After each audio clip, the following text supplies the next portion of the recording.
हाँ जी बच्चों, तो बेटा कल हम लोगों ने इनर्ट गैसेस की कुछ प्रॉपर्टी की थी, है ना। इनर्ट गैसेस की कुछ प्रॉपर्टीज डिस्कस कर ली।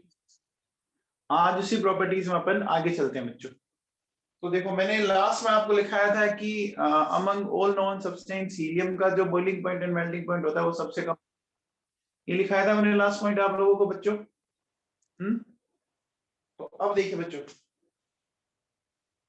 एक पॉइंट लिखो।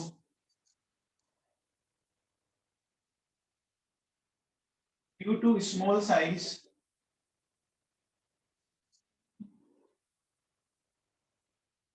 can diffuse through stick, rubber और ग्लास, है ना। मैंने क्या लिखा है, मैंने क्या लिखा है बच्चों, मैंने ये लिखा है हीलियम के साइज के कारण क्या होता है बच्चों, इससे डिफ्यूज हो सकता है। वो प्लास्टिक से निकल जाएगा, वो रबर से निकल जाएगा और वो ग्लास से क्या हो जाएगा, वो आपका डिफ्यूज हो जाएगा, बाहर निकल जाएगा। तो क्या आप हीलियम को इनके अंदर स्टोर करोगे, प्लास्टिक के अंदर, रबर के अंदर या ग्लास के कंटेनर के अंदर? करोगे क्या बच्चों, बताओ? नहीं करेंगे। ध्यान रखना, हीलियम को फिर अपन हमेशा किस में स्टोर करते हैं? हीलियम को हमेशा स्टोर किया जाता है मेटल के कंटेनर में, है ना। तो due to this reason helium is stored in the container of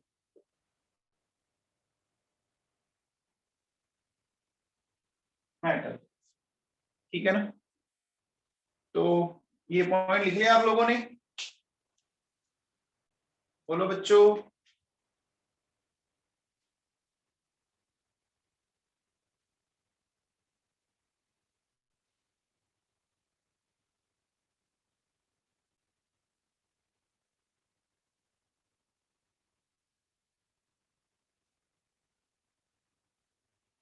हाँ जी भैया,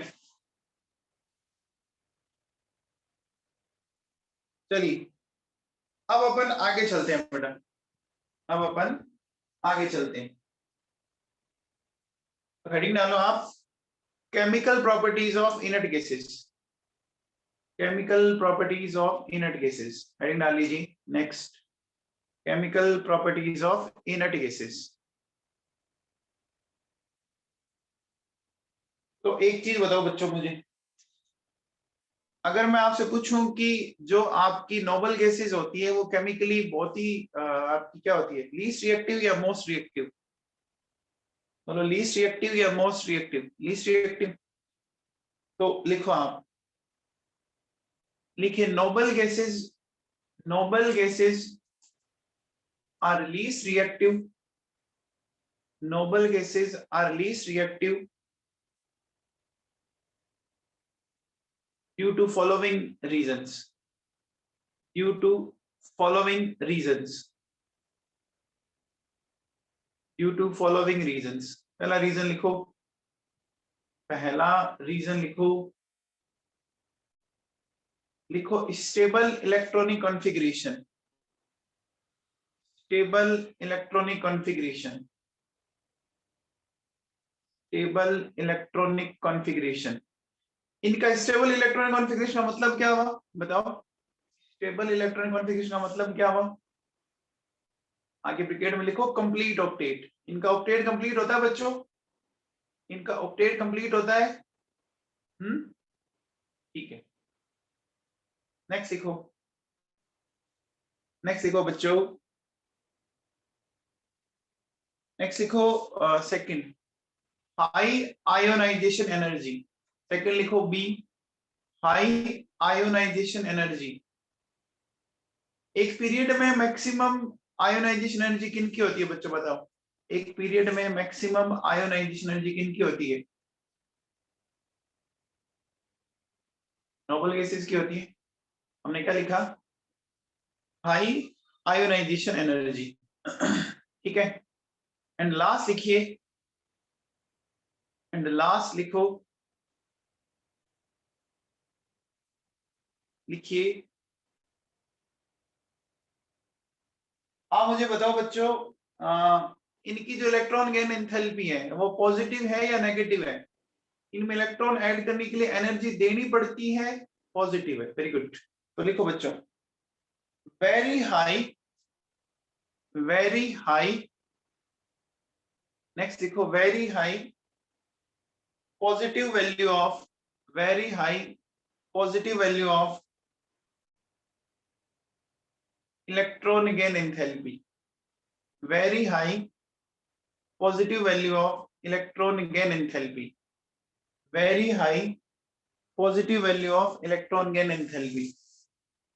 ठीक है बेटा, हमने क्या बोला कि इनर्ट सॉरी नोबल गैसेस जो होती है वो केमिकली लीस्ट रिएक्टिव होती है, केमिकली ज्यादा रिएक्टिव नहीं होती है। रीजन उसका कंप्लीट ऑक्टेट होता है।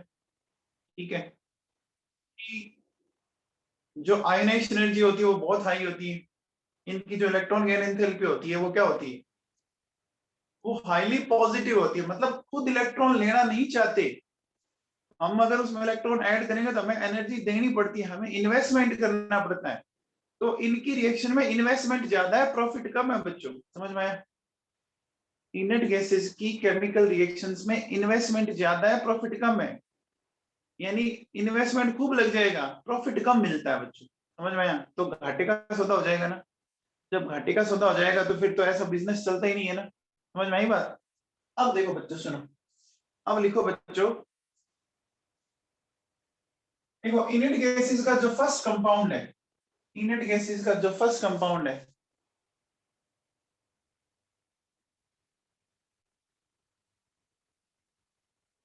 महावीर चौधरी बेटा क्यों नहीं करते, रेस्पॉन्ड करती है ना। आपके आंसर जब गलत आएंगे तो मैं अपना बोल दूंगा। महावीर चौधरी ऐसा कुछ नहीं है बेटा, आपके आंसर जब तक सही आते हैं तब तक मैं कुछ नहीं बोलूंगा, गलत आ गई मैं आती मैं बोल दूंगा, है ना बेटा?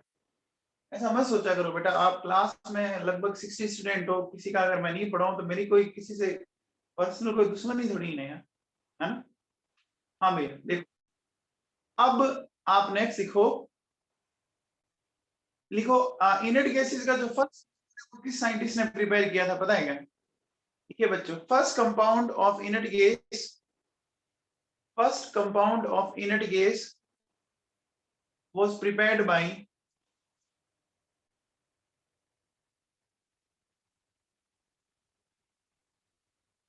Neil Bartlett. First compound of inert gas was prepared by Neil Bartlett, है ना? First compound of inert gas was prepared by Neil Bartlett. वैसे एनसीईआरटी में इसका ईयर लिखा है, लिखना चाहो तो लिख दो, बाकी वैसे कोई जरूरत नहीं है। 1962 में किया है इन्होंने, ठीक है ना? अब देखो बच्चों कैसे किया, मैं आप लोगों को थोड़ा समझाने की कोशिश करता हूँ, सुनना ढंग से। देखिए ये मेरे पास बच्चों मॉलिक्यूलर ऑक्सीजन है, ठीक है? इसमें से मैंने एक इलेक्ट्रॉन निकाला, इसमें से मैंने एक इलेक्ट्रॉन निकाला। इलेक्ट्रॉन निकालने को अपन आयोनाइजेशन एनर्जी बोलते हैं क्या? इलेक्ट्रॉन निकालने को आयोनाइजेशन एनर्जी बोलते हैं। तो यहाँ अगर अपन देखें ना कि आयोनाइजेशन एनर्जी ऑफ O2 वो कितनी आ रही है बच्चों, कितनी आ रही है? यानी 1175 किलो जूल पर मोल। अब देखो ये जो O2 प्लस है ना, ये जो O2 है ना, ये इस तरह का कंपाउंड बना था बच्चों, O2 प्लस PTF6 माइनस, इस तरह का कंपाउंड बनाता है, ठीक है? अब सिमिलरली देखिए बच्चों, ये जिनोन है मेरे पास, जिनोन से हमें ये मिला Xc प्लस, ठीक है? और इसकी जब आयोनाइजेशन एनर्जी देखी गई, इसकी आयोनाइजेशन एनर्जी आ रही है ये, आप बताओ मॉलिक्यूलर ऑक्सीजन और जिनोन की आयोनाइजेशन एनर्जी एकदम इक्वल है कि नहीं है? है बच्चों, एकदम इक्वल है बच्चों। मॉलिक्यूलर ऑक्सीजन एंड जिनोन की आयोनाइजेशन एनर्जी एकदम इक्वल है बच्चों, है बेटा। तो इसका मतलब जो कंपाउंड आपका O2 प्लस बना रहा है वो कंपाउंड जिनोन प्लस भी बनाना चाहिए। फिर बोलो बच्चों, जिनोन प्लस भी बनाना चाहिए। एंड लेटर ऑन इसने क्या किया बच्चों, इसने ये कंपाउंड बना लिया।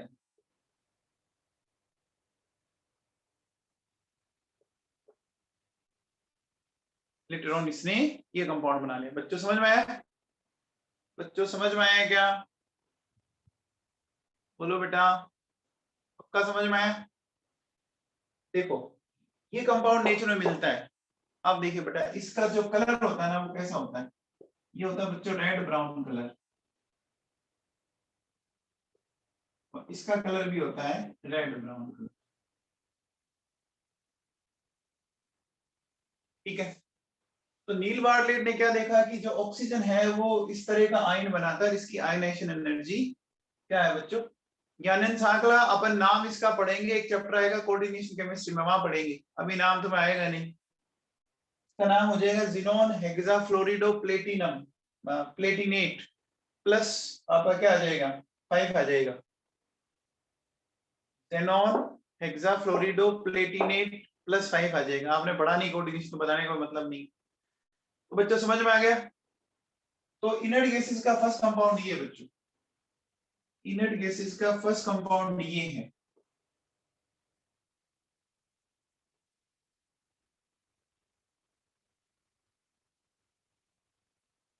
First compound of noble gases.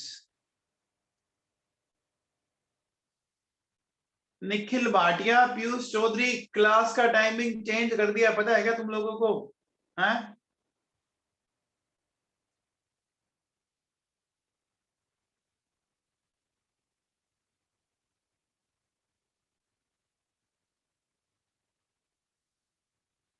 ये जो बच्चे लेट ज्वाइन कर रहे हैं, भरत बसवाना, क्लास का टाइमिंग पता है क्या आप लोगों को? 5 बजे कर दिया गया है। हो गया भैया? हो गया है क्या?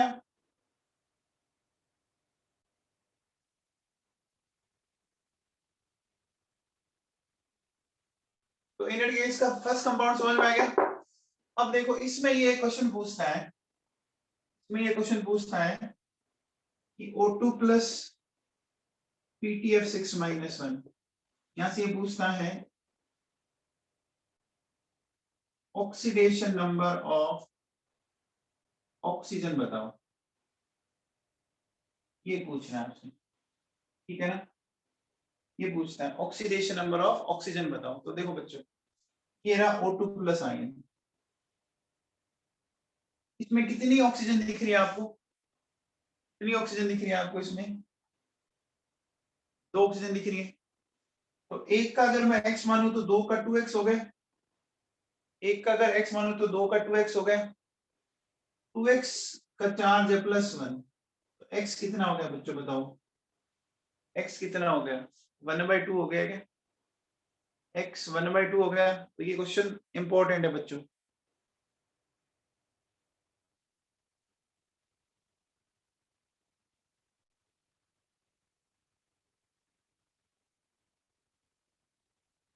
हो गया बच्चों? अब देखो बेटा, सुनो,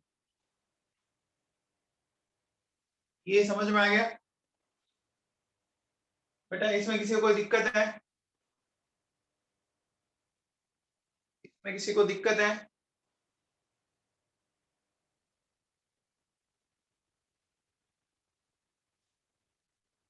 कोई प्रॉब्लम?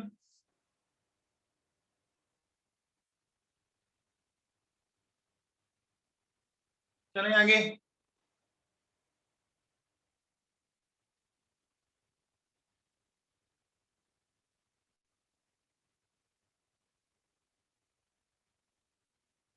अब बताओ बच्चों, ऐसी कौन कौन सी इनर्ट गैसेस है जिनका कोई भी कंपाउंड नेचर में नहीं मिलता? ऐसी कौन कौन सी नोबल गैसेज है जिनका कोई भी कंपाउंड नेचर में नहीं मिलता? Helium, neon, organ. Very good. Helium, neon, organ का कोई नहीं मिलता। ये मैं लिखा चुका हूं, ये मैं बता चुका हूं, लिखाया हुआ पॉइंट। अब देखो बच्चों सुनो, अगर अपन बात करें, है ना, क्रिप्टॉन की बात करें, तो क्रिप्टॉन के आपको फ्लोराइड्स मिल जाते हैं, है ना। जिनोन की बात करें तो फ्लोराइड्स, ऑक्साइड्स एंड ऑक्सीफ्लोराइड्स, है ना, ये कंपाउंड्स इनके मिल जाएंगे। क्रिप्टॉन के सिर्फ फ्लोराइड्स मिलते हैं, जिनोन के फ्लोराइड्स, ऑक्साइड्स एंड ऑक्सीफ्लोराइड्स आपको मिल जाते हैं,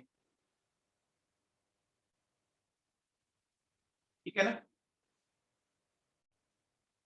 फ्लोराइड्स, ऑक्साइड एंड ऑक्सीफ्लोराइड। अब देखो, रेडोन जो है वो रेडियो एक्टिव है बच्चों, है ना। रेडोन जो है वो रेडियो एक्टिव है, तो उसके कंपाउंड्स की ज्यादा स्टडी हुई नहीं है, तो मेनली हमारे काम का यही है। जिनोन के हमें क्या क्या मिल जाते हैं? फ्लोराइड्स, ऑक्साइड्स एंड ऑक्सीफ्लोराइड्स, ठीक है। ठीक है बच्चों, ठीक, लिख लिया। अब मुझे बताओ बच्चों, फ्लोराइड्स एंड ऑक्साइड्स ही क्यों मिले? फ्लोराइड्स एंड ऑक्साइड्स ही क्यों मिले? देखो बच्चों, एक बात हो, पीरियोडिक टेबल के टू मोस्ट इलेक्ट्रोनेगेटिव एलिमेंट कौन कौन से बताओ? पीरियोडिक टेबल के टू मोस्ट इलेक्ट्रोनेगेटिव एलिमेंट कौन कौन से हैं? पहला फ्लोरीन, दूसरा ऑक्सीजन, है ना। तो आप एक बात समझ गए होंगे कि ये दो ऐसे एलिमेंट है जो ऑलमोस्ट ऑलमोस्ट हर एलिमेंट के साथ डायरेक्टली रिएक्ट कर जाते हैं, ठीक है ना। तो लिखिए बच्चों, fluorine and oxygen, fluorine and oxygen are two most electronegative element of periodic table, element of periodic table,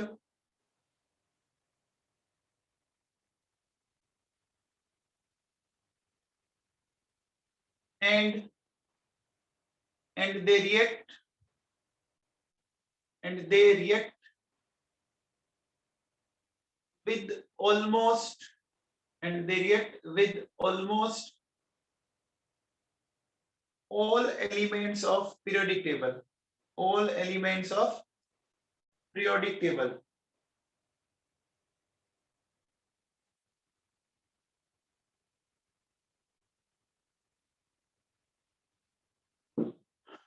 ठीक है बच्चों।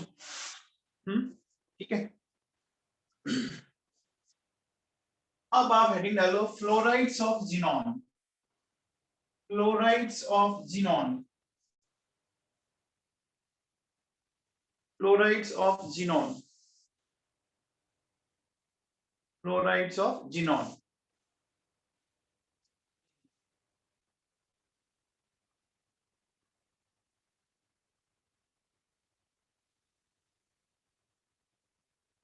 ठीक है। तो एक बार बताओ बच्चों,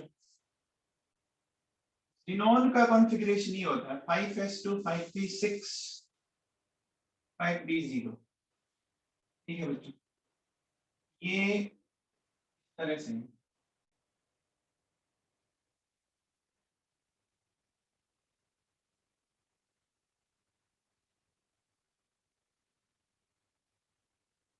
5s 5p 5d। अभी इस कंडीशन में आपको कोई अनपेयर्ड इलेक्ट्रॉन दिख रहे हैं क्या? अभी इस कंडीशन में आपको कोई अनपेयर्ड इलेक्ट्रॉन दिख रहा है क्या? नहीं दिख रहा ना। अब देखिए बच्चों, इस स्टेट को अपन बोलते हैं ग्राउंड स्टेट। क्या बोलते हैं? Ground state. यहां से अगर मैं एक इलेक्ट्रॉन को इधर जंप करवा दूं, तो देखो बच्चों क्या क्या बन जाएगा?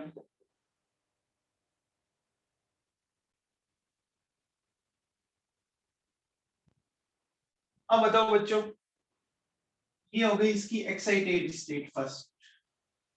आपने पहला इलेक्ट्रॉन करवाया जिसको बोल सकते हैं first excited state, excited state first बोल सकते हैं। अब कितने अनपेयर्ड इलेक्ट्रॉन हो गए? कितने अनपेयर्ड इलेक्ट्रॉन हो गए?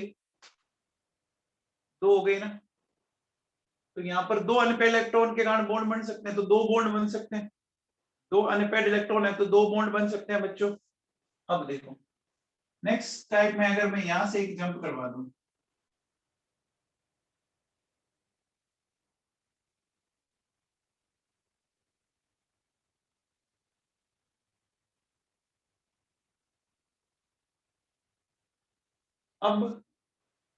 अब देखो बच्चों, इसको बोल सकते हैं एक्साइटेड स्टेट सेकंड।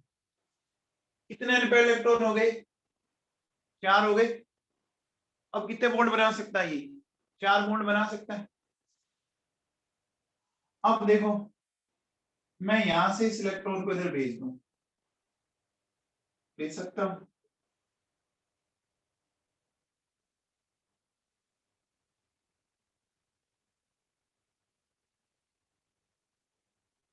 अब कितने हो गए बच्चों बताओ?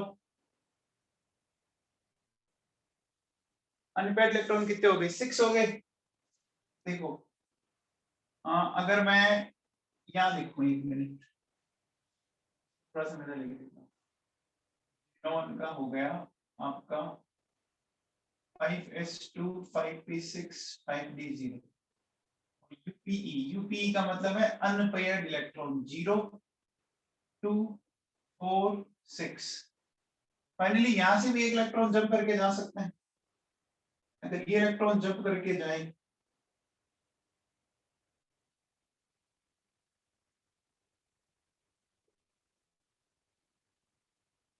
ये हो गई इसकी एक्साइटेड स्टेट 4। इसको क्या बोलेंगे? अनपेड इलेक्ट्रॉन 8 हो गए बच्चों। अनपेड इलेक्ट्रॉन 8 हो गए, समझ में आ गया? 0 2 4 6 8 समझ में आ गया आप लोगों को? पहले ये बताओ ये किसको नहीं समझ में आया, ये बताइए बच्चों।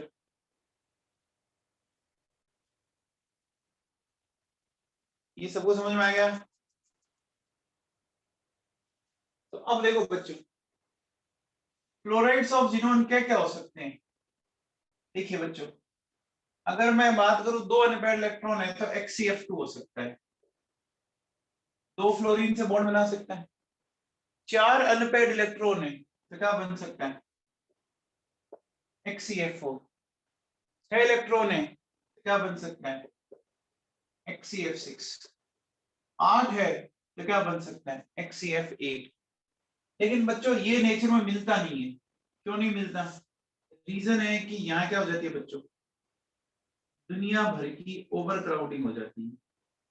भीड़ ज्यादा होगी ना बच्चों, 8 फ्लोरीन एटम, तो जितने ज्यादा एटम्स होंगे वही बात होगी, ज्यादा पॉपुलेशन होगी ना। जितनी ज्यादा पॉपुलेशन होगी, आप सोचो एक कपल के 8 बच्चे हो तो हालत खराब ही है ना। अरे समझ में आया क्या? तो ये मिलेगा नहीं। टोटल 8 एटम्स हो गए, तो 8 एटम्स को अरेंज करने में आपको स्पेस चाहिएगा, तो वो एक दूसरे के क्या करेंगे, रेडियस को ओवरलैप करने लग जाएंगे।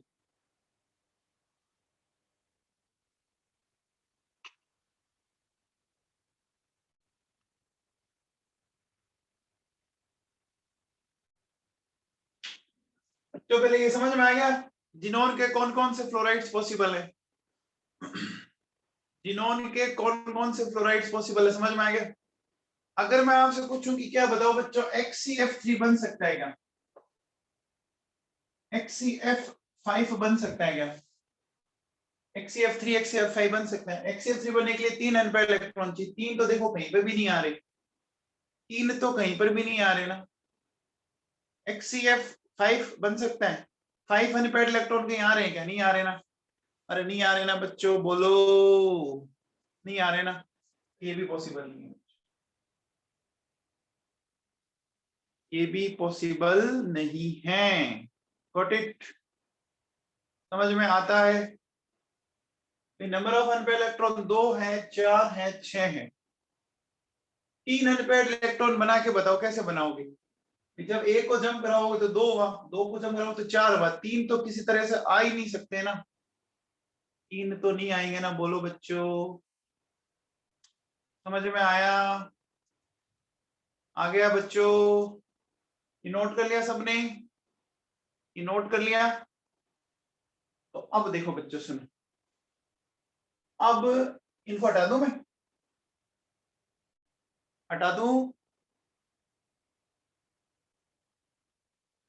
अब देखो बच्चों, इन फ्लोराइड्स को बनाएंगे कैसे, इन फ्लोराइड्स को बनाएंगे कैसे समझ लीजिए। देखो इन फ्लोराइड्स को बनाना कैसे समझो। मैंने लिया जिनॉन, इसको मैंने एक्सेस अमाउंट में ले लिया, और ये फ्लोरीन। ठीक है, ठीक है बच्चों, ये मैंने ले लिया फ्लोरीन। और यहाँ देखिए बच्चों 1 ATM 673 कैलोरी, मुझे ये मिल गया बच्चों, XCF मिल गया बच्चों मुझे। ठीक है ना, ये मुझे मिल गया क्या, XCF2। अब देखो बच्चों नेक्स्ट स्टेप में मैंने XC और ये आपका F2,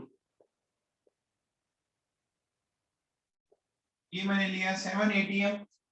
ठीक है, और टेम्परेचर 873 केल्विन, और इनको आपको लेना है 1:5 के अंदर।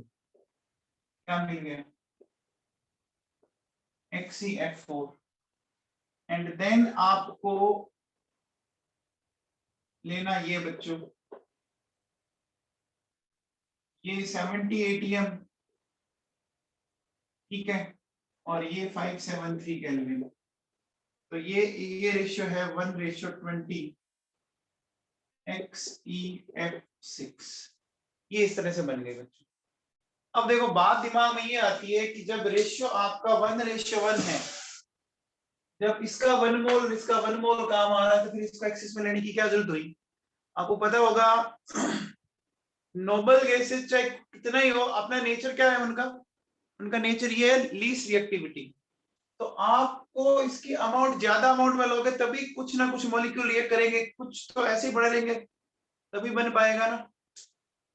अब देखो यहाँ इसका 1 मोल चाहिए, इसका 2 मोल चाहिए, लेकिन हमें प्रैक्टिकली इनका 1:5 लेना पड़ेगा। 1:5 लेंगे तब जाके ये मिलेगा। ये हमने क्या लेना पड़ा, 1:20। अब देखो जैसे जैसे आपने मोल्स बढ़ाते गए, आपको प्रेशर बढ़ाना पड़ेगा। प्रेशर क्यों बढ़ाना पड़ेगा, प्रेशर बढ़ाओगे तो मॉलिक्यूल्स के बीच में कोलिजन होने के चांसेस बढ़ेंगे कि नहीं बढ़ेंगे। जब कोलिजन होने के चांसेस बढ़ेंगे तभी तो प्रोडक्ट बनेगा ना। अरे बच्चों तभी तो प्रोडक्ट बनेगा ना, बोलो बेटा, ये बात समझ में आई। तो यहाँ देखो, हाँ ये मैंने एक मिनट से, ये बात समझ में 3F2 करना बच्चों ना, F6 हो गया है। ठीक है, अब देखिए बेटा, आप चाहो तो क्या कर सकते हो, देखो बेटा सुनो, कि जैसे अगर XCF4 बनाना है तो ये ऐसे भी बन जाएगा। XCF2 को फ्लोरीन से रिएक्ट करवा दो, या XCF2 को O2F2 से रिएक्ट करवा दो तो भी बन जाएगा। XCF2 F2 क्या हो गया, XCF4 हो गया। इसी तरह से देखो बेटा, इसमें XCF4 को F2 से रिएक्ट करवा दो, या XCF4 को O2F2 से रिएक्ट करवा दो। ये सारा कुछ एनसीईआरटी में लिखा हुआ बेटा, ध्यान दे देना, ये सब कुछ एनसीईआरटी में लिखा हुआ है।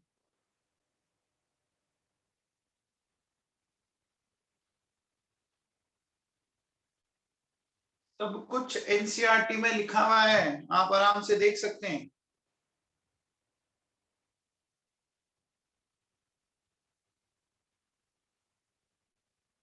हाँ जी भैया, हो गया।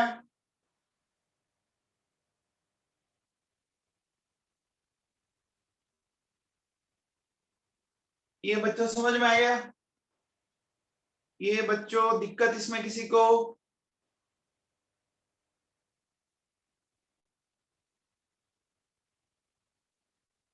आगे चलें। O2F2 कंपाउंड है बेटा, O2F2 एक कंपाउंड है इस तरह का, देखो जैसे आपका H2O2 होता है ना, वैसे O2F2 एक कंपाउंड है,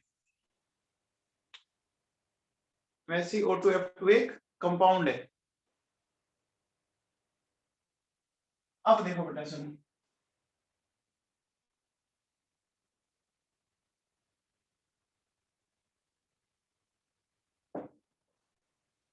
समझो आगे। देखो क्या कह रहा हूं मैं, XCF2 XCF4 XCF6, इनके आगे एरो करके लिखो, XCF2 XCF4 XCF6 लिखिए। कलरलेस, कोई कलर नहीं होता, colourless crystalline volatile solid, colourless crystalline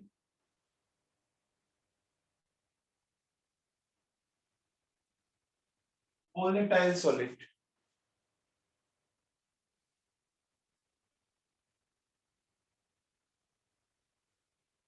and sublime at 25 degree Celsius. Sublime का मतलब समझते हैं आप, सबलाइम का मतलब समझते हैं आप, बोलो बच्चों, सबलाइम का मतलब समझते हैं क्या? सब्लिमेटिव सुना है नाम, sublimative, direct solid to gaseous phase में आ जाना। अब देखो बच्चों, ये कौन से टेम्परेचर पर आ जाते हैं? 25 डिग्री सेल्सियस पर ही आ जाते हैं बच्चों। कहां पर आ जाते हैं? 25 डिग्री सेल्सियस पर। तो 25 डिग्री सेल्सियस तो रूम टेम्परेचर होता है, तो रूम टेम्परेचर पर ये क्या आ जाएंगे? आपके वेपर फेज में आ जाएंगे। तो रूम टेम्परेचर पर जो वेपर फेज में मिल रहा है, इसका मतलब वो वोलाटाइल ही तो है। रूम टेम्परेचर पर जो वेपर फेज मिल रहा है, इसका मतलब वो वोलाटाइल ही तो है बच्चों।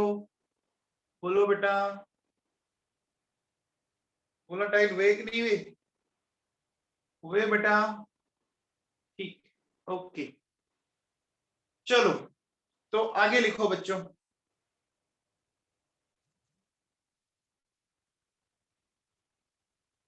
लिखिए बच्चों। अच्छा, एक बात दिमाग में ध्यान रखना बेटा, किसी भी कंपाउंड में ऑक्सीजन और हेलोजन हो ना, किसी भी कंपाउंड में ऑक्सीजन और हेलोजन हो ना, वो हमेशा अच्छे ऑक्सीडाइजिंग एजेंट होते हैं। किसी भी कंपाउंड में अगर ऑक्सीजन और हेलोजन हो ना, वो हमेशा अच्छे क्या होते हैं? Oxidizing agent. ये बात दिमाग में फिट कर लो, हमेशा के लिए कॉन्सेप्ट बना लो। तो लिखो बच्चों, लिखिए, fluorides of xenon, fluorides of xenon are very strong oxidizing agent. Fluorides of xenon are very strong oxidizing agent.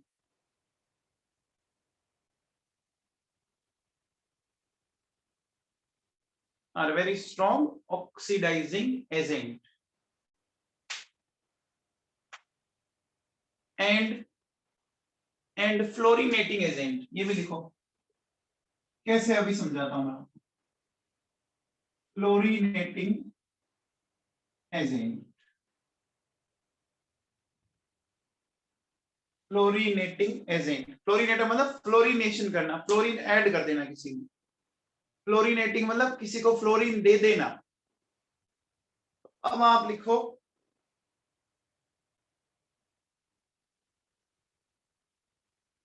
लिखिए, fluorides of xenon, fluorides of xenon can act as, fluorides of xenon can act as fluorine donor, as fluorine donor,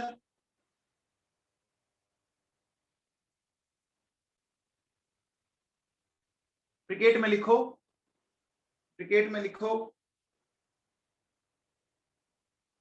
with non-metal fluoride,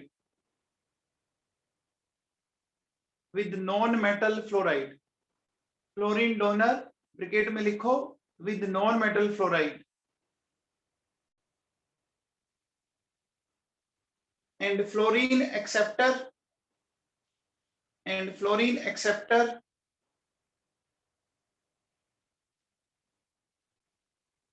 and fluorine acceptor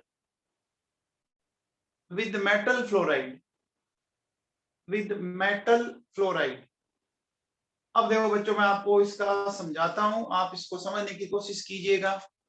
देखो बेटा सुनो, XCF2 PF5, एक बात बता बच्चों, ये PF5 metal का फ्लोराइड है या नॉन मेटल का फ्लोराइड है? PF5 मेटल का फ्लोराइड है या नॉन मेटल का फ्लोराइड है? बोलो बच्चों, PF5 किसका है? नॉन मेटल का है ना? नॉन मेटल का ही था बच्चों। फॉस्फोरस क्या होता है? फॉस्फोरस क्या होता है बच्चों? नॉन मेटल होता है ना?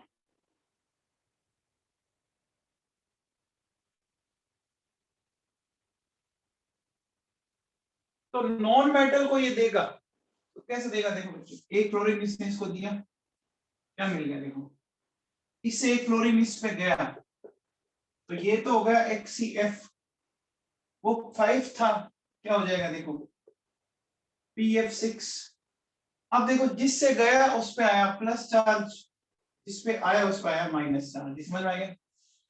ये समझ में आ गया बच्चों? अब आओ बच्चों, जैसे मैंने ये लिखा XCF4 एंड मेरे पास है बच्चों IF5। XCF4 and IF5। अब बताओ इसकी रिएक्शन बताओ कैसे करेंगे आप? ये कैसा फ्लोराइड है, मेटल का या नॉन मेटल का? ये कैसा फ्लोराइड है, मेटल का या नॉन मेटल का?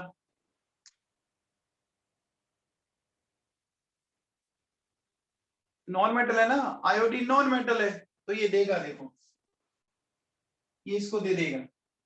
देती देखो बच्चों क्या हुआ, इससे गया, ये हो गया XCF3 प्लस और ये हो गया IF6 माइनस हो गया बच्चों। अच्छा ये बताओ, चलो अगर मैं आपसे ये पूछूं, आपसे अगर मैं ये पूछूं कि XCF6 प्लस BF3, आप बताओ बच्चों ये कैसा फ्लोराइड है? बोरोन का फ्लोराइड जो है वो नॉन मेटल का फ्लोराइड है या मेटल का फ्लोराइड है? BF3 किसका फ्लोराइड है, मेटल का या नॉन मेटल का? बोरोन बच्चों आपको पता है एनसीईआरटी इसको नॉन मेटल मानती है, याद करो 11th में आपने पढ़ा था, एनसीईआरटी इसको नॉन मेटल मानती है, टिपिकल नॉन मेटल। हाँ, नॉन मेटल नहीं हो तो अपन उसको मेटलॉइड कंसीडर करते हैं। अब देखिए बच्चों, तो ये क्या करेगा, ये लेगा ना, लेगा बच्चों, ये मिलेगा देखो XEF5 प्लस BF4 माइनस में। बोलो बच्चों समझ में आ गया? बच्चों समझ में आ गया क्या? आ गया? अब देखो बच्चों सुनो, अब अगर मैं आपसे ये बोलूं, मैं इसमें ये लेता हूं, देखो बेटा आपके सामने मैंने ऐसे लिया BE सॉरी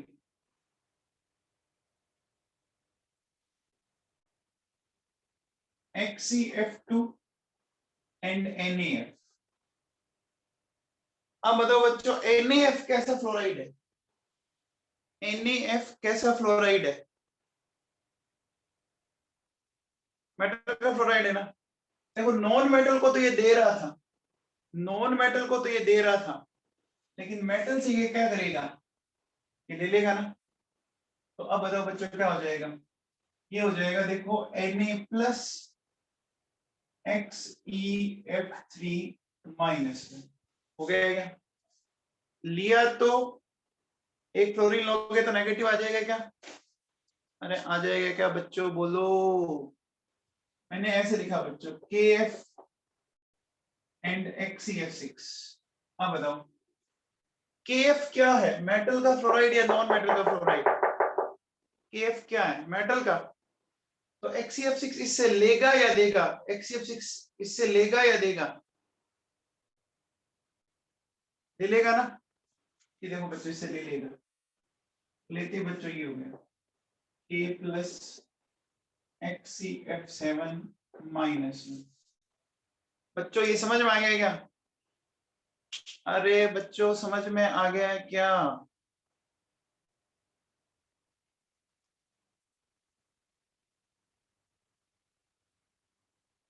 देखो नॉन मेटल के फ्लोराइड से तो नॉन मेटल के फ्लोराइड को तो दे देगा एंड मेटल के फ्लोराइड से ले लेगा। बोलो जो जिनोन के फ्लोराइड हैं, जो जिनोन के फ्लोराइड हैं वो क्या करेंगे, जो जिनोन के फ्लोराइड है आपके XCFN लिख दिया मैंने। अब देखो अगर नॉन मेटल फ्लोराइड है ना, तो इसको ये दे देगा, और अगर मेटल फ्लोराइड है तो इससे ये ले लेगा। ये पॉइंट समझ में आएगा, या तो दे देगा या ले लेगा। बोलो बच्चों।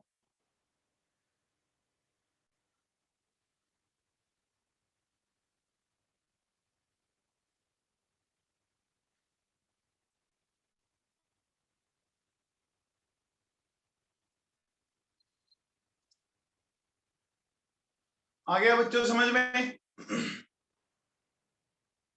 बोलो बच्चों क्लियर? आगे चलें, आगे चलें बच्चों। अब आप हेडिंग डालो, हेडिंग डालो बच्चों, hydrolysis, hydrolysis, hydrolysis of fluorides of xenon.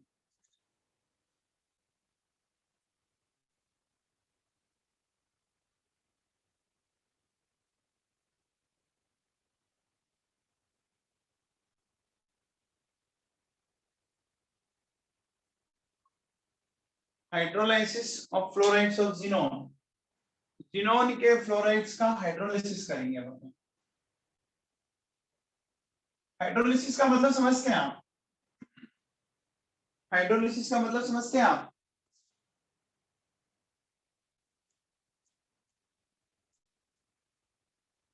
Water के साथ रिएक्ट करवाना है ना, वाटर के साथ रिएक्ट करवाना, रिएक्शन विद वाटर। देखो बच्चों सुनो, मेरे पास ये XCF2 है और ये H2O है। इसको देखो बच्चों कैसे होगी रिएक्शन, ध्यान दीजिए। यहाँ ये निकल गया बच्चों, क्या निकल जाएगा देखो, ये निकल गया 2HF और ये मिल बना, लेकिन ये जो XCO है ना बच्चों, ये हाईली अनस्टेबल है। तो ये बनते क्या हो जाता है बच्चों, हैंड टू हैंड ये डिकम्पोज हो जाएगा, टूट जाएगा। तो ओवरऑल रिएक्शन देखो बच्चों क्या है, ओवरऑल रिएक्शन क्या है देखो, XCF2 प्लस H2O क्या मिला, xenon plus 2HF plus half of O2 मिल गया। जिनोन प्लस, बोलो बेटा, हो गया। अब देखो बच्चों एक बात बताओ, ये रिएक्शन समझ में आई आप लोगों को? ये रिएक्शन समझ में आई आप लोगों को? आई क्या? नहीं, मैंने दो हाइड्रोजन और दो फ्लोरीन लेके HF निकाल दिया, ये कंपाउंड हाईली अनस्टेबल होता है। रीजन देखो हाईली अनस्टेबल क्यों है। जिनोन आपको पता होगा बच्चों क्या है, जिनोन आपका 5th पीरियड का एलिमेंट है, helium neon organ krypton xenon, oxygen second, दोनों के साइज में काफी बड़ा डिफरेंस है। तो साइज में डिफरेंस होने के कारण क्या हो रहा है कि जिनोन के ऑक्सीडेट भी प्लस कोई ज्यादा पॉजिटिव नहीं है, तो ये बनते हाथों डिकम्पोज हो जाता है। अब देखो यहाँ बताओ बच्चों, जिनोन का ऑक्सीडेशन नंबर क्या है XCF2 में? जिनोन का ऑक्सीडेशन नंबर बच्चों +2 है क्या? XCF2 में जिनोन का ऑक्सीडेशन नंबर +2 है, और इधर यहाँ ऑक्सीजन का क्या है, -2 है। लेकिन अब जैसे ये बना, ये तो 0 हो गया, और ये हाफ O2 यहाँ पर भी 0 हो गया। तो बच्चों एक बात बताओ, +2 से 0, इसका तो क्या हो गया, रिडक्शन। -2 से क्या हो गया, 0, ऑक्सीडेशन। तो बच्चों बताओ XCF2 के हाइड्रोलिसिस में देखो क्या हो रहा है बच्चों, रिडक्शन ऑक्सीडेशन दोनों हो रहा है। तो ऐसी रिएक्शन जिसमें रिडक्शन ऑक्सीडेशन दोनों होते हैं, उस रिएक्शन को अपन रेडॉक्स रिएक्शन बोलते हैं क्या? रिएक्शन को अपन रेडॉक्स रिएक्शन बोलते हैं क्या?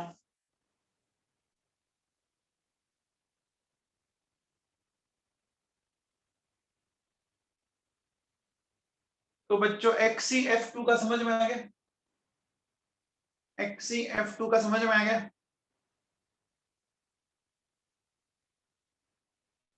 किसी को दिक्कत है इसमें? अरे किसी को दिक्कत है क्या बच्चों? बोर्ड पे ठीक है ना मामला?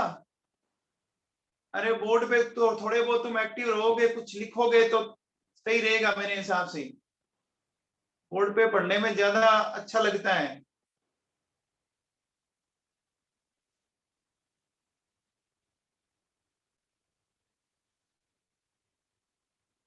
ना?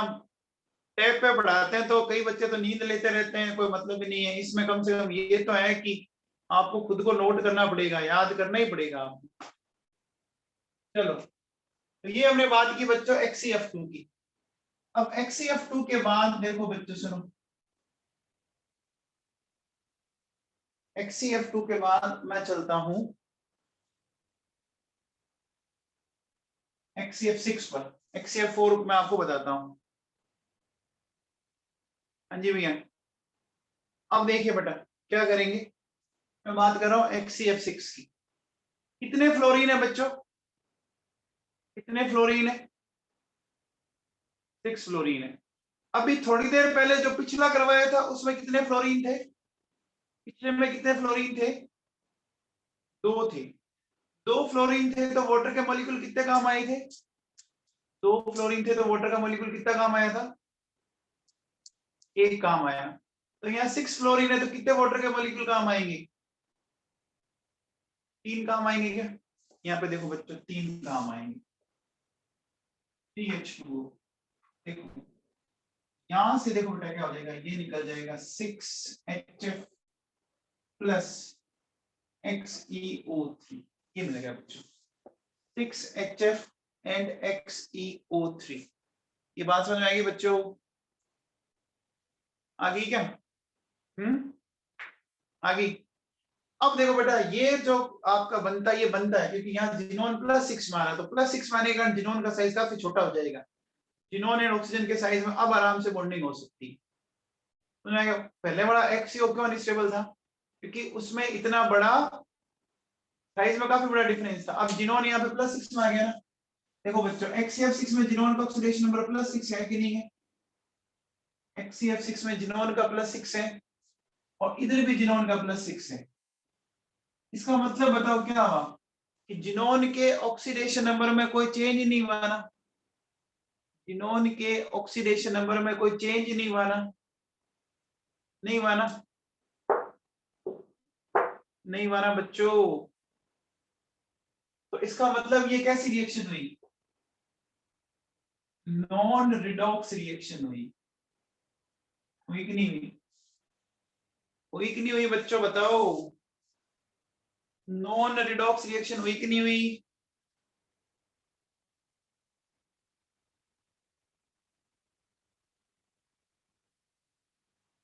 हो गई बच्चों?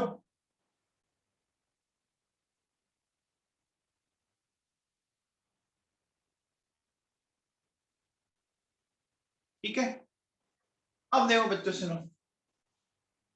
XCF2 की रिडॉक्स थी और इसकी नॉन रिडॉक्स है। अच्छा, ये जो XCO3 बना है ना, ये ध्यान रखना बच्चों, कलरलेस होता है और एक्सप्लोजिव है बच्चों, ये बड़ा इंपॉर्टेंट है। Colourless explosive solid, colourless explosive solid. तो XCF2 में तो कोई एक्सप्लोजिव नहीं मिला था ना?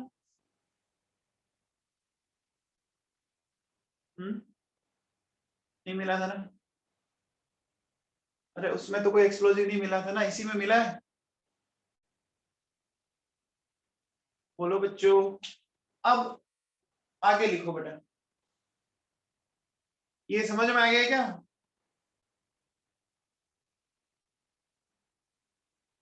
अरे नवाबों समझ में क्या?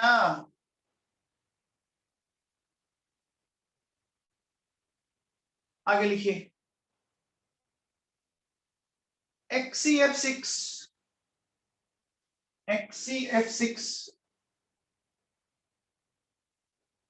represents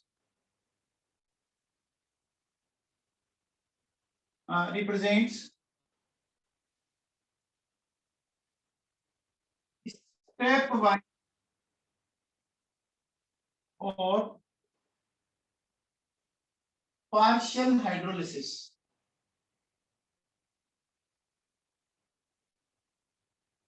Stepwise or partial hydrolysis. Stepwise partial hydrolysis.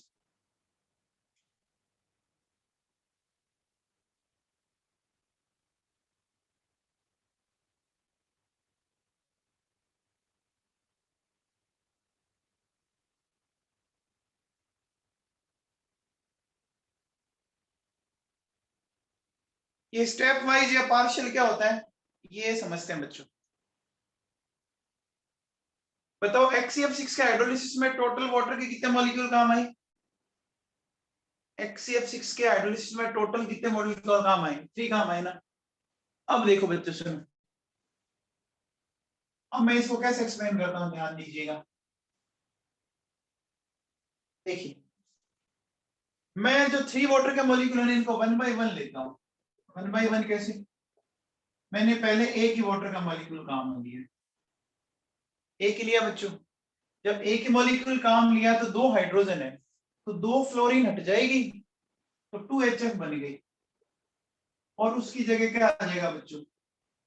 2 fluorine की जगह 1 ऑक्सीजन आ गया, तो ये मिल गया XCOF4। समझ में आएगा? 2 फ्लोरीन हट गई 2 हाइड्रोजन के साथ, उन 2 फ्लोरीन की जगह 1 ऑक्सीजन आ गया। अगला देखो, अगर मैं ये कहता हूं XCOF4 प्लस H2O, क्या होगा बताओ? फिर 2 हटा दो तो ये आ गया बच्चों XCO2F2 हो गया। एंड लास्ट में क्या हो जाएगा देखो बच्चों, XCO2F2 आपका, फिर H2O आ गया, 2HF प्लस XCO3। अरे समझ में आएगा? 2 फ्लोरीन हटती है तो 1 ऑक्सीजन आ सकता है, नहीं आ सकता उसकी जगह? अरे देखो अपन ने 6 फ्लोरीन हटा के 3 ऑक्सीजन लगाया था, तो मैं ऑक्सीजन को 1 बाय 1 इंसर्ट कर रहा हूँ। 3 ऑक्सीजन 1 बाय 1 इंसर्ट की, तो ये देखो ये इस तरह के प्रोडक्ट बन सकते हैं। समझ में आएगा? 2 फ्लोरीन हटाओ 1 ऑक्सीजन डालो, 2 फ्लोरीन हटाओ 1 ऑक्सीजन डालो, इस तरह से अपन कर सकते हैं बच्चों। कर सकते हैं क्या? कर सकते हैं क्या? बोलो बच्चों।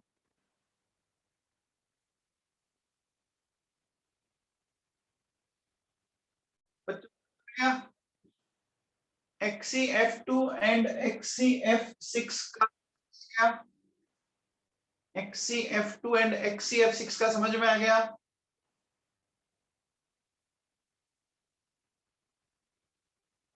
ये प्रोडक्ट स्टेबल होते हैं बेटा, ठीक है। चलिए अब देखो बच्चों सुनो,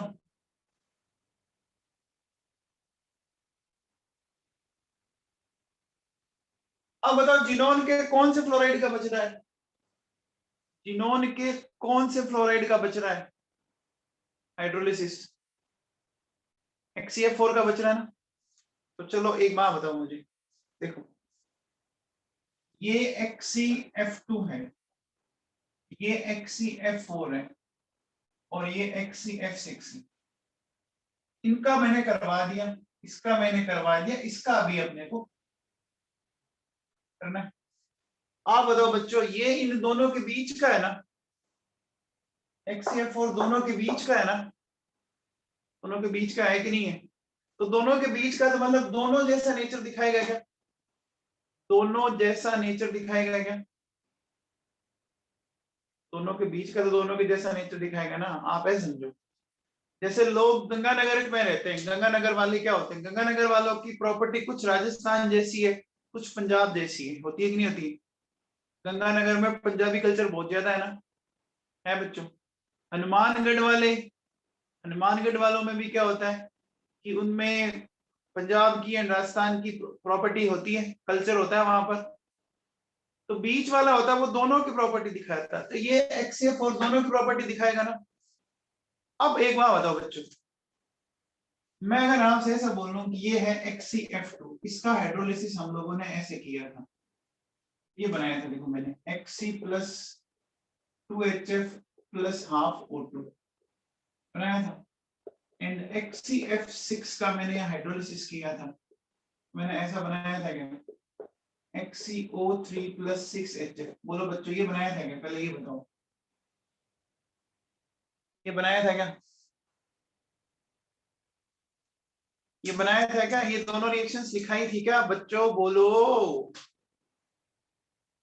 अब बताओ, अगर मैं इन दोनों को ओवरऑल ऐड कर दूं, तो ओवरऑल ऐड करने पर ये मिल गया क्या बच्चों, XC2F8, इन दोनों को जोड़ दूं तो ये मिल गया क्या, XCF2 एंड XCF6, XC2F8 मिल गया। क्या मैं इसको ऐसे लिख सकता हूं, 2XCF4, बोलो बच्चों,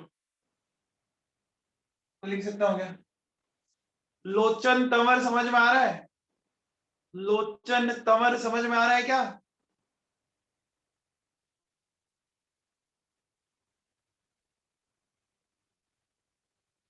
हाँ भैया। अब देखो बच्चों सुनो, XCF2 XCF6 को मैंने ऐसा लिखा, सिंपल रेशियो लेने पर ऐसा आ जाएगा क्या। अब कुछ नहीं करना, इनके दोनों के प्रोडक्ट लिख दो, XCO3 6HF and half O2, ये मिल गया कि नहीं मिल गया, ये मिल गया कि नहीं मिल गया, बोलो बच्चों। HF कितने हो गए बच्चों, 8HF हो गई, हो गए बेटा। XCF4 की रिएक्शन समझ में आ गई क्या, अरे XCF4 की रिएक्शन समझ में आई क्या, बोलो। मैंने बहुत सिंपल वे में समझाने की कोशिश की, रट्टा नहीं मारना, दोनों की आ गई तो दोनों का ऐड करके निकाल दो। अब देखो बच्चों सुनो, XCF4 में जिनोन का ऑक्सीडेशन नंबर है +4, यहाँ जिनोन का है 0, यहाँ जिनोन का है +6, तो बताओ +4 से 0 में गया, ये तो हुआ रिडक्शन, और +4 से +6 में गया, ये ऑक्सीडेशन। एक चीज बताओ बच्चों, जिनोन का रिडक्शन भी हो रहा है एंड जिनोन का ऑक्सीडेशन भी हो रहा है क्या, जिनोन का रिडक्शन भी हो रहा है एंड जिनोन का ऑक्सीडेशन भी हो रहा है। तो जब एक ही एलिमेंट का ऑक्सीडेशन और उसी एलिमेंट का रिडक्शन होता है तो उस रिएक्शन को हमने क्या नाम दिया था, याद है क्या, एक ही एलिमेंट ऑक्सीडाइज और दूसरा रिड्यूस हो, उसको हमने नाम दिया था, याद करो, डिसप्रपोर्शन रिएक्शन। तो ये कैसी रिएक्शन है बच्चों, अपन क्या कह सकते हैं, हाइड्रोलाइसिस ऑफ XCF4 क्या है,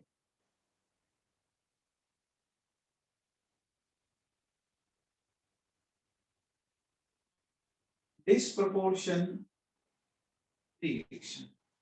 कैसी रिएक्शन है बच्चों, डिसप्रपोर्शन रिएक्शन है क्या, अरे डिसप्रपोर्शन रिएक्शन है क्या, आया मामला समझ में बच्चों, हाइड्रोलिसिस समझ में आया। आपके हाइड्रोलिसिस एनसीईआरटी में दिए हुए 12th में आते रहते हैं, हाइड्रोलिसिस की रिएक्शंस एनसीईआरटी में दी हुई है, 12th में आते हैं, आप एनसीईआरटी उठा के देखो, आपको एनसीईआरटी में मिलेगा, समझ में आया क्या,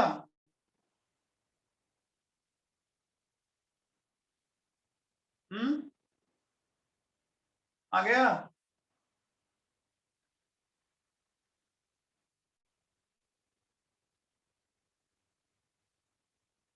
चलो, तो अब देखो बच्चों सुनो, अब अपन बात करते हैं बच्चों, अपन बात करेंगे बेटा, हेडिंग डालो, structure of various compounds of xenon, structure of various compounds of xenon, structure of various compounds of xenon, है ना। जिनोन के जो अलग अलग कंपाउंड्स हैं उनकी स्ट्रक्चर क्या है उनको डिस्कस करते हैं बच्चों अपन, ठीक है ना। तो चलो करते हैं बेटा। सबसे पहले देखो बेटा, मेरे पास आया था XCF2। मुझे ये बताओ बच्चों, जिनोन एक नोबल गैस है, तो नोबल गैस होने के कारण जिनोन के वैलेंसी सेल में कितने इलेक्ट्रॉन होंगे? जिनोन के वैलेंसी सेल में कितने इलेक्ट्रॉन होंगे?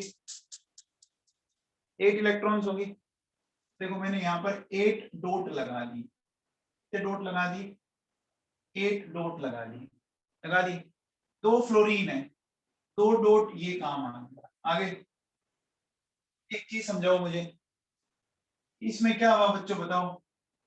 देखो 2 तो सिग्मा बॉन्ड हो गए, ये सिग्मा ये सिग्मा, फिर देखो ये एक लोन पेयर, ये दूसरा लोन पेयर, ये तीसरा lone pair, 2 sigma plus 3 lone pair हो गए, तो टोटल 5 हो गया। 5 का मतलब हाइब्रिडेशन स्टेट क्या आ गया? sp3d आ गया। याद करो 11th के पुराने दिन जब आप लोग केमिकल बॉन्डिंग पढ़ते थे, ये हाइब्रिडेशन आपने पढ़ा है ना, हाइब्रिडेशन पढ़ा है। sp3d की फंडामेंटल ज्योमेट्री क्या होती है? Trigonal bipyramidal. sp3d की फंडामेंटल ज्योमेट्री होती है ट्राइगोनल बाइपिरामिडल। अब देखो बच्चों, एक बात दिमाग में फिट कर लो, जो मैं पॉइंट बता रहा हूँ बड़ा काम का है। लोन पेयर कहाँ रखने होते हैं? लोन पेयर कहाँ रखने होते हैं वो इंपॉर्टेंट है। अगर किसी स्ट्रक्चर में ट्राइंगल बन रहा है, अगर किसी स्ट्रक्चर में ट्राइंगल बन रहा है तो लोन पेयर को हमेशा ट्राइंगल के कॉर्नर पर रखो। अगर किसी स्ट्रक्चर में ट्राइंगल बन रहा है तो लोन पेयर को हमेशा ट्राइंगल के कॉर्नर पर रखो, और अगर ट्राइंगल नहीं बन रहा है तो ऊपर नीचे रखो। ट्राइंगल नहीं बन रहा है तो ऊपर नीचे रखो, है ना। ये टोट का आपका बड़ा काम है, क्योंकि अगर मैंने कॉन्सेप्ट से सिखाया तो आधे बच्चे तो वैसे ही क्या हो जाते हैं, हथियार डाल देते हैं। ट्राइंगल बने तो ट्राइंगल के कॉर्नर पर, ट्राइंगल नहीं बने तो ऊपर नीचे, मतलब अपोजिट डायरेक्शन में रखने हैं आपको। अब देखो बच्चों, यहाँ क्या है, sp3d में आपको याद होगा ट्राइगोनल बाइपिरामिडल स्ट्रक्चर होती है। तो हम क्या करेंगे, देखो बेटा ऐसी स्ट्रक्चर है ये जिनोन, ठीक है। अब अगर मैं इस जिनोन की बात करूं आपसे, इसमें कितने लोन पेयर है? 3 लोन पेयर है, तो 1 2 एंड 3। एक फ्लोरीन और दूसरी फ्लोरीन, मैंने ऐसा रख दिया बच्चों, ऐसा रख दिया। तो मुझे बताओ बच्चों, ये दोनों सिग्मा बॉन्ड एक लाइन के अंदर है कि नहीं है? ये दोनों सिग्मा बॉन्ड एक लाइन के अंदर है कि नहीं है? ये दोनों सिग्मा बॉन्ड एक लाइन के अंदर है क्या? तो स्ट्रक्चर कैसी होगी? लीनियर स्ट्रक्चर होगी क्या? कैसी स्ट्रक्चर होगी? लीनियर स्ट्रक्चर होगी क्या बच्चों, बोलो। अरे लीनियर स्ट्रक्चर होगी क्या नवाबों? हो गई, ठीक है। अब आओ बच्चों, बात करते हैं XCF4 की। जिनोन के वैलेंसी सेल में टोटल 8 इलेक्ट्रॉन्स हैं। 4 फ्लोरीन जोड़ेंगे, 4 फ्लोरीन को ऐसे जोड़ दो,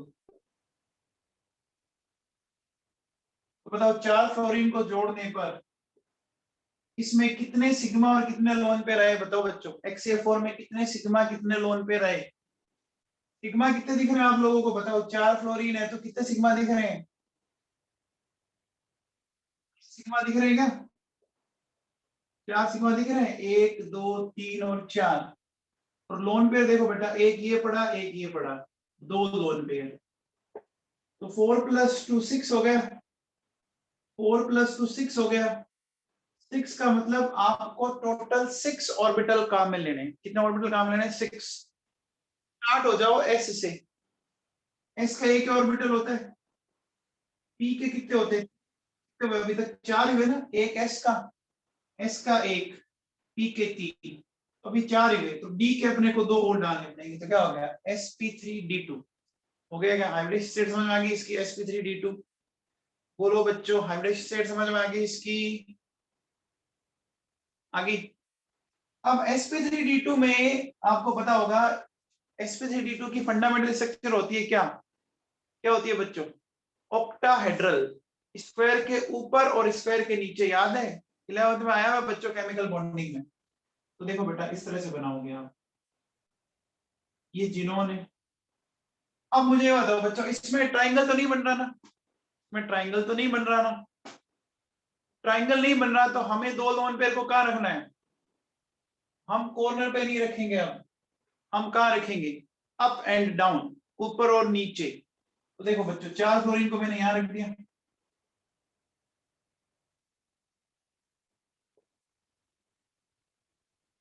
ये एक लोन पेयर ऊपर आ गया और एक लोन पेयर ये नीचे आ गया। तो मुझे बताओ बच्चों, सिग्मा बॉन्ड का अरेंजमेंट, लोन पेयर को भूल जाओ, सिग्मा बॉन्ड का अरेंजमेंट एक स्क्वायर की तरह दिख रहा है क्या, एक बार लोन पेयर को भूल जाओ। लोन पेयर का तो रोल में कोई होता ही नहीं है ना, स्ट्रक्चर में कोई रोल नहीं होता, पढ़ा होगा आप लोगों ने 11th में। तो बताओ बच्चों XCF4 की स्ट्रक्चर कैसी आएगी, स्क्वायर होगी ना, ये कैसा हो गया बच्चों बताओ,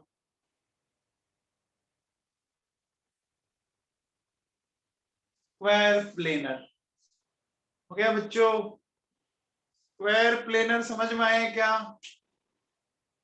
स्क्वायर प्लेनर समझ में आया क्या, बोलो बच्चों।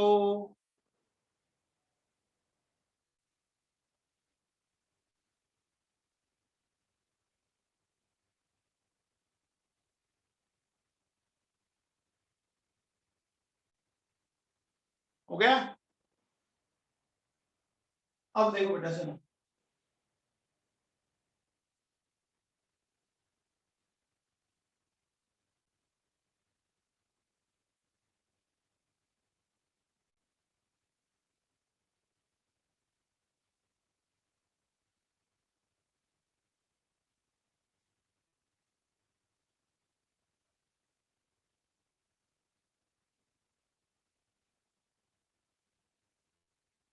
हेडिंग डालो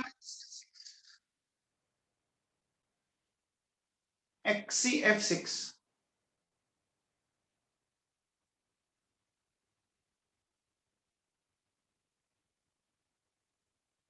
XCF6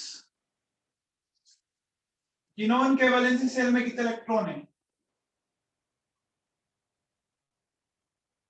टोटल 8 इलेक्ट्रॉन है, 6 फ्लोरीन को जोड़ना है।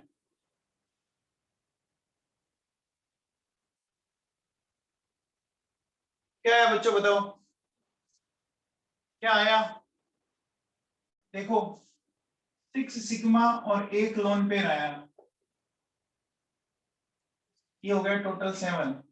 तो हाइब्रिडेशन स्टेट हो गई sp3d3, हो गई क्या, sp3d3 हो गई।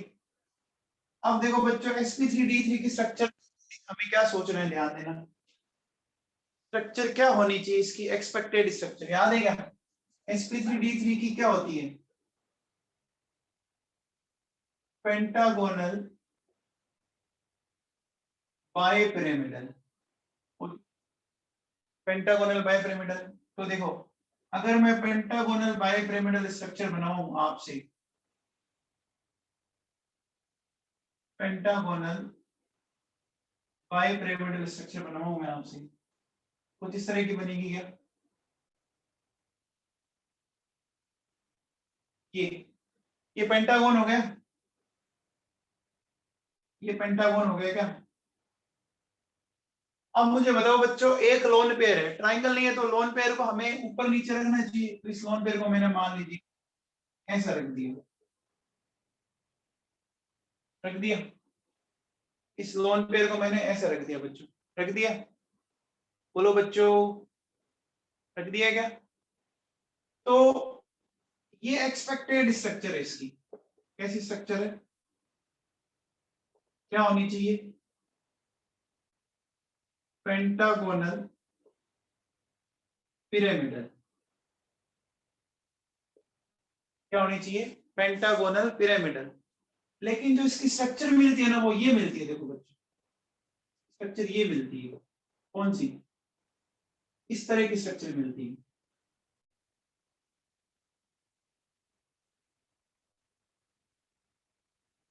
और जो लोन पेयर है वो यहाँ जिनोन के ऊपर यहाँ पड़ा, लोन पेयर है वो जिनोन के ऊपर मैंने यहाँ दिखा रखा, देखो दिख रहा है 2 डॉट। अब ये स्ट्रक्चर इसमें क्यों कन्वर्ट हो गई, इसको समझना। देखो बच्चों ढंग से, यहाँ ये एंगल कितना आएगा बच्चों बताओ, दो फ्लोरीन फ्लोरीन के बीच में एंगल कितना आएगा, पेंटागन में ये एंगल कितना होगा, 72 होगा ना। और यहाँ एंगल कितना होगा, 90 होगा ना। यहाँ 72 या 90, तो बच्चों 72 का मतलब पास में, 90 का मतलब थोड़ा दूर हो गई। तो स्ट्रक्चर कौन सी स्टेबल है, स्ट्रक्चर कौन सी स्टेबल है, फर्स्ट और सेकंड में बताओ। सेकंड है ना, फर्स्ट में 72 है, सेकंड में 90 है। तो आपने देखो बच्चों, कंपेरेटिवली थोड़ा दूर गए तो रिपल्शन कम हो गया ना। अरे रिपल्शन कम हो गया। अब मुझे बताओ बच्चों, ऑक्टाहेड्रल के ऊपर आपने एक लोन पेयर लगा रखा है। लोन पेयर का मतलब एक तरह से आप ये कह सकते हो, लोन पेयर का मतलब एक छत्ता होता है एक तरह से, ये समझो, एक अम्ब्रेला की तरह है। तो आपने उसके ऊपर एक अम्ब्रेला डाल रखा है, एक कैप लगा रखी है, केप लगा रखी है। तो इसको क्या बोलते हैं बच्चों, पता है क्या? तो बोलते हैं कैप्ड ऑक्टाहेड्रल। क्या बोलते हैं, डिस्टोर्टेड ऑक्टाहेड्रल, कैप्ड ऑक्टाहेड्रल और डिस्टोर्टेड ऑक्टाहेड्रल, ठीक है ना। कैप्ड ऑक्टाहेड्रल या डिस्टोर्टेड ऑक्टाहेड्रल। अब सुनो बच्चों, कल अपन ये ग्रुप 18 कंप्लीट कर लेंगे, हो गया, मतलब कोई ज्यादा कुछ बचा नहीं, एक दो स्ट्रक्चर समझानी है मुझे आपको। ये समझ में आ गई है स्ट्रक्चर, ये स्ट्रक्चर समझ में आ गई, ऐसा क्यों होगा, रीजन समझ में आ गया क्या बच्चों? देखो सारा गेम केमिकल बॉन्डिंग का है, सारा गेम केमिकल बॉन्डिंग का है। जिसको केमिकल बॉन्डिंग आएगा उसको ये चैप्टर टाइम क्लियर कर दो, मतलब नोट कर लिया बच्चों सबने?